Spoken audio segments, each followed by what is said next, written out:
read a quote, heard a quote this week by Ralph Waldo Emerson, the great American poet and writer.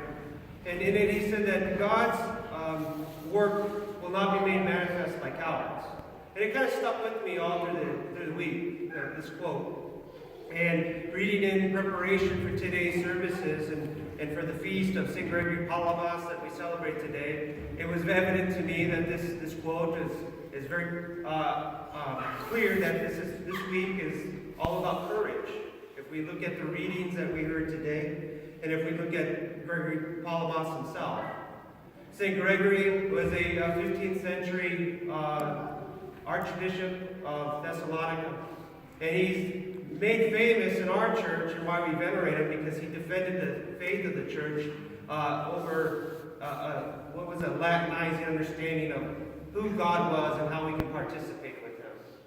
And the Western understanding is that we truly cannot participate and fully know God until we see him in heaven and we see him as it is. But in our Orthodox understanding, and what Gregory Palamas had defended the faith for, is that we can truly know God and have him dwell within us here on earth.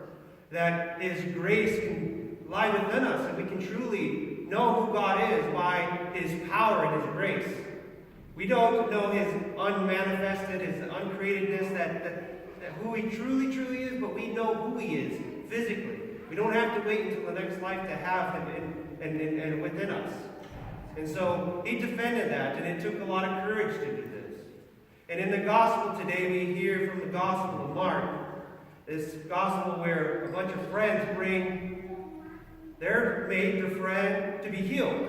And there's such a crowd that they have to bring him down through the roof. They have to take him down to the roof and bring him down. And by that faith of the friends, this man is healed. And it took a lot of courage for these people to say, I know this man needs to be in front of the Lord, to this Messiah, this teacher. And so they ripped the roof off and put their friends down.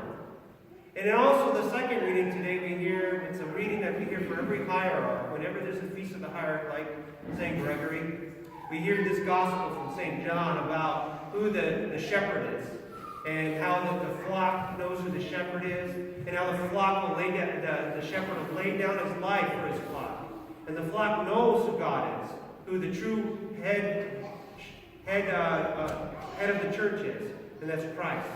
And it takes a lot of courage to be able to lay down our lives for those whom we lead. So today is all about courage, brothers and sisters, about us having courage and taking courage. And we need to apply this into our lives. It's about action. The Tolkien says that we have to take action because our lives are short.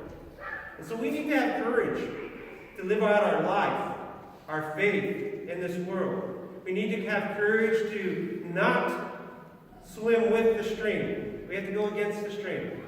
We have to go against the world and its teachings. We have to have courage to stand out in doing that. We have to have courage to be weak. We have to have courage to be weak because that's when we are strong. We have to have courage to pray. Because praying and coming to church is not an inactive thing. It's a very active thing. It takes a lot of work. And we have to be courageous when we approach an icon, when we approach church, when we approach the mysteries. It's a very courageous act. And we have to know that we are participating in a very marvelous, awesome thing, and then we have to have courage to do it. You know, prayer, brothers and sisters, Christ say that is an act of violence. That the kingdom of heaven is taken by violence, is what the gospel says. It means that we have to truly fight for our salvation. Salvation is not a passive thing. We cannot be saved passively. We have to actively participate in our salvation. And we have to do it courageously. We can't do it with a lukewarm heart. We have to do it with strength and vigor. In the writings of the church services, when we hear in the Manean, it's the service that has all the saints' services and all that beautiful hymnography. It always refers to the saints with manly courage. Even the women, whenever we have a woman saint, it tells her, it says that she had manly courage. A woman. Why? Because it that's what it takes for salvation. To have a strong faith and to be courageous and to go against what the world's wisdom and knowledge tells us to do. This is what it means to be a Christian. St. Gregory Palamas, and all his great understanding of the church, he had courage to fight for the truth. Do we have courage to fight for the truth?